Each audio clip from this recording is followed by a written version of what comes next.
तारीखों का ऐलान आज होगा। चुनाव आयोग ने शाम 5 बजे प्रेस कॉन्फ्रेंस बुलाई है और विज्ञान भवन में होने वाले इस प्रेस कॉन्फ्रेंस को मुख्य चुनाव आयुक्त सुनील अरोड़ा संबोधित करेंगे। आम चुनाव की तारीखों का ऐलान आज होगा। शाम 5 बजे अब से करीब 2 घंटे के बाद चुनाव आयोग की प्रेस कॉन्फ्रेंस होगी और फिर साफ हो जाएगा कि देश में आम चुनाव कब होंगे। चुनाव की तारीखों का ऐलान होगा। शाम 5 बजे से आचार संहिता भी लग जाएगी। बड़ी खबर लगातार हम आपको बता रहे हैं, चुनाव आयोग की प्रेस कॉन्फ्रेंस है शाम को 5 बजे और फिर सारी स्थिति चुनाव को लेकर साफ हो जाएगी।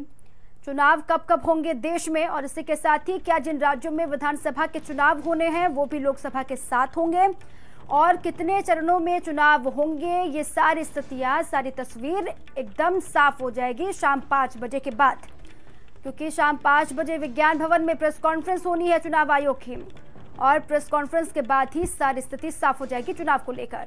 और ये भी जानकारी आपको दे दें कि पिछले चुनावों की तारीखों का ऐलान भी रविवार को ही हुआ था। पिछला जब लोकसभा का चुनाव हुआ था उसकी तारीखों का ऐलान भी संडे को ही हुआ था।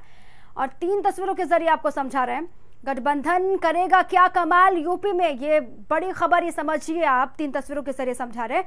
टारगेट 74+ बीजेपी का है और गठबंधन को लेकर भी सपा और बसपा एकदम पहले से ही ये आश्वस्त है कि उनको ही लाभ मिलेगा, बीजेपी को पटखनी देंगे उत्तर प्रदेश में। अनुप्रिया किसके साथ है, ये भी अहम सवाल। एनडीए बचाने की चुनौती, राजभर का अलग राग, बीजेपी के सामने कौन कौन सी मुश्किलें हैं वो भी हम आपको बता रहे हैं। अनुप्रिया किसके साथ है ये तस्वीर अभी तक साफ नहीं हो पाई है और एनडीए को बचाने की चुनौती भी है और वहां राजभर अलग राग अलाप रहे हैं जो बीजेपी के लिए एक बड़ी चुनौती, बड़ी मुश्किल आम चुनावों में। तो कांटे की टक्कर है, सपा बसपा गठबंधन एक तरफ, कांग्रेस एक तरफ और एक तरफ बीजेपी। वो आज अनाउंसमेंट हो जाएगी तो ये मॉडल कोड ऑफ कंडक्ट भी साइमल्टेनियसली वो शुरू हो जाएगा। तो पर क्योंकि इलेक्शन कमीशन को तो मालूम था कि वो आज अनाउंस करने जा रहे हैं और ये डायरेक्टिव उन्होंने कल इशू कर दी, तो सारे पॉलिटिकल पार्टीज़ को कि कोई ये जो अपने हीरोज़ हैं वगैरह, इनको आर्म्ड फोर्सेस को हम किसी तरीके से पॉलिटिसाइज ना करें, ना की जाए।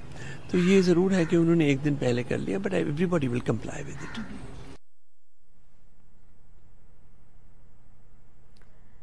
आज चुनाव का ऐलान होगा, ये बड़ी और अहम खबर आपको हम बता रहे हैं। आम चुनाव को लेकर शाम 5 बजे चुनाव आयोग की प्रेस कॉन्फ्रेंस होगी और उसके बाद से ही तस्वीरें साफ होंगी कि आखिर कब चुनाव होने हैं। दिल्ली के विज्ञान भवन में प्रेस कॉन्फ्रेंस होगी। कल भी आपने देखा था मैराथन बैठक वहां पर चुनाव आयोग की 2 घंटे तक लगातार बैठक चली थी। उसके बाद आज ये खबर कि प्रेस कॉन्फ्रेंस अब से करीब 2 घंटे के बाद आज, और उसके बाद ही ये साफ हो जाएगा कि आखिर देश में आम चुनाव कब होंगे। आज आम चुनाव का ऐलान होगा। पिछले 2-3 महीनों से ही सभी सियासी पार्टियां चुनावी मोड में हैं, लेकिन आज शाम को जब चुनाव आयोग की प्रेस कॉन्फ्रेंस होगी उसके बाद वक्त नहीं बचेगा किसी भी सियासी पार्टी के। बाद आचार संहिता भी लग जाएगी।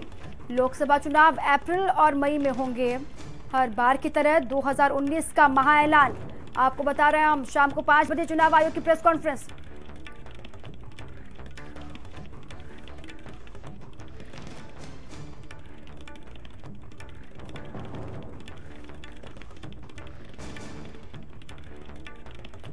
और इसी पर मेरे 2 सहयोगी न्यूज रूम से भूपेंद्र दुबे मेरे साथ जुड़ चुके हैं और रवि सर्राफ दिल्ली से मेरे साथ जुड़े हुए हैं। सबसे पहले भूपेंद्र, मैं आपके पास आ रही हूँ।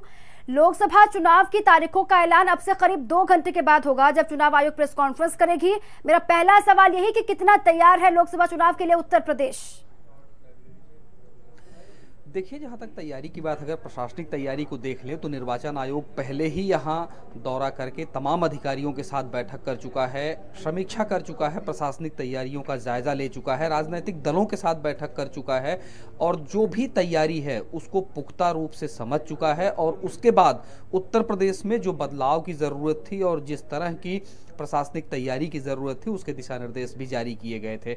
तो प्रशासनिक तौर पर तो साफ तौर पर कहा जा सकता है कि निर्वाचन आयोग बिल्कुल इस बात को लेकर के आश्वस्त है कि उसे किसी भी तरह की कोई दिक्कत चुनाव करवाने में उत्तर प्रदेश में फिलहाल नहीं दिखेगी। जहां तक राजनीतिक दलों की बात करें तो जितना लेट हो रहा था इस निर्वाचन आयोग द्वारा तिथियों के ऐलान को लेकर के, दूसरे राजनीतिक दलों को इस बात की दिक्कत जरूर हो रही थी। कुछ राजनीतिक दल निर्वाचन आयोग के पास तक पहुंच चुके थे कि अब तिथियों का ऐलान कर देना चाहिए। और उत्तर प्रदेश की जिस तरह की गोलबंदी में बीजेपी जुटी थी, आप देखें पिछले एक सप्ताह के भीतर जितने कार्यक्रम प्रधानमंत्री नरेंद्र मोदी के लगे हैं उत्तर प्रदेश में, वो इस बात का इशारा कर रहे थे कि उत्तर प्रदेश पर जो उनकी नजर है और उत्तर प्रदेश से जो उन्हें चाहिए वो बहुत अहम है। अगर हम लोग 2014 से अब तक की बात कर ले तो नरेंद्र मोदी की सरकार बनने के बाद कुल 27 विधानसभा चुनाव हुए हैं, जिसमें से 16 पर बीजेपी जीती है। 2018 के 3 विधानसभा चुनावों को छोड़ दें तो बाकी में मोदी लहर और विकास का असर पूरे तौर पर दिखा है। और इसी को भजाने के लिए इस बार बीजेपी ने जो मिशन 74 अपने लिए रखा है उत्तर प्रदेश में, वो कहीं से छूट न जाए, उसकी बानगी टूट न जाए। प्रधानमंत्री के तमाम कार्यक्रम यहाँ लगाए गए, चाहे वो पूर्वांचल में तमाम तरह की योजनाओं की बात हो, काशी में पूजा पाठ की बात हो, या फिर लखनऊ मेट्रो की बात हो, कानपुर से कई सौगात की बात हो, सियासी पार्टियां तो पहले से भूपेंद्र चुनावी मोड में थी और इसीलिए लगातार हम देख भी रहे थे, खुद प्रधानमंत्री मोदी लगातार ताबड़तोड़ दौरे भी कर रहे थे उत्तर प्रदेश के। दिल्ली से रवि सराफ मेरे सहयोगी भी जुड़े हुए। रवि, वहां पर किस तरीके की हलचल है, क्योंकि अब से करीब 2 घंटे के बाद प्रेस कॉन्फ्रेंस होगी चुनाव आयोग की। जी दीपा, देखिए बिल्कुल अब से थोड़ी देर बाद प्रेस कॉन्फ्रेंस होने वाली है चुनाव आयोग की और विज्ञान भवन में प्रेस कॉन्फ्रेंस होगी। तैयारी पूरी कर ली गई है। इस वक्त हम भी मौजूद है विज्ञान भवन के बाहर, जहाँ पे सबसे पहले आपको तस्वीरें दिखाते हैं कि किस तरीके की अभी जो नजारा है विज्ञान भवन के बाहर। आप देख सकते हैं कि मीडिया का जो है पूरा जमावड़ा विज्ञान भवन के बाहर लगा हुआ है। तकरीबन 3:30 बजे का वक्त निर्धारित किया गया है जब मीडिया को यहाँ से अंदर जाने दिया जाएगा, विज्ञान भवन में प्रेस प्रवेश मिलेगा। उससे पहले आप देख सकते हैं तमाम मीडिया संस्थानों के जो लोग हैं ये वहाँ पे पहुंच चुके हैं। चुनाव आयोग के जो पदाधिकारी हैं वो इस वक्त विज्ञान भवन के अंदर मौजूद है और पूरी तैयारी कहीं ना कहीं कमोबेश पूरी कर ली गई है। अब से 2 घंटे बाद चुनाव आयोग की तरफ से प्रेस कॉन्फ्रेंस की जाएगी और लोकसभा चुनाव के तिथियों के बारे में जानकारी दी जाएगी। पूरे देश भर को बताया जाएगा कि कितने कितने तारीख को लोकसभा चुनाव होने वाला है और तमाम जो तैयारियां हैं वो पूरी कर ली गई। सभी को निमंत्रण दे दिया गया है। मीडिया संस्थान के जो तमाम लोग हैं वो विज्ञान भवन पहुंच चुके हैं और विज्ञान भवन कहीं ना कहीं साक्षी बनने वाला है चुनाव आयोग के तारीखों का, क्योंकि बड़ा लोकसभा चुनाव है देश में और कहा जाता है कि लोकसभा को देशवासी जो एक त्यौहार के तौर पे देखते हैं। जो लोकसभा चुनाव होते हैं वो बड़ा त्यौहार के रूप में मनाते हैं लोग। तो लोगों के बीच में भी कहीं ना कहीं अब पूरी जानकारी जाए लोकसभा चुनाव को लेकर, तो तैयारी कहीं ना कहीं चुनाव आयोग की पूरी हो चुकी है और 2 घंटे बाद प्रेस कॉन्फ्रेंस होने वाली है। प्रेस कॉन्फ्रेंस में आधिकारिक रूप से जानकारी दी जाएगी लोकसभा चुनाव के तारीखों के बारे में और क्या विधानसभा चुनाव 5 राज्यों के जो शेष रह रहे हैं वो लोकसभा के साथ होंगे या नहीं होंगे, इस पर भी चुनाव सारी तस्वीर साफ हो जाएगी। लोकसभा के साथ ही जिन राज्यों में विधानसभा के चुनाव होने हैं वो लोकसभा के साथ होंगे कि नहीं होंगे, इसको लेकर भी जो असमंजस की स्थिति है वो भी साफ हो जाएगी। भूपेंद्र, मैं एक बार फिर से आपके पास आ रही हूँ क्योंकि अभी थोड़ी देर पहले अखिलेश यादव को भी हमने सुना था, उन्होंने कहा था कि झूठ वाली सरकार अब नहीं टिकने वाली है। 2019 में फिर से काम बोलता है का नारा हम देंगे और फिर से सत्ता में काबिज होंगे, उन्होंने ये कहा। तो इतना आसान है क्या वहां बीजेपी को शिकस्त देना, जहां हमने देखा था पिछले लोकसभा चुनाव में बम्पर जीत हासिल हुई थी बीजेपी की और उसी के सारे सत्ता पर काबिज भी हुई थी बीजेपी केंद्र में।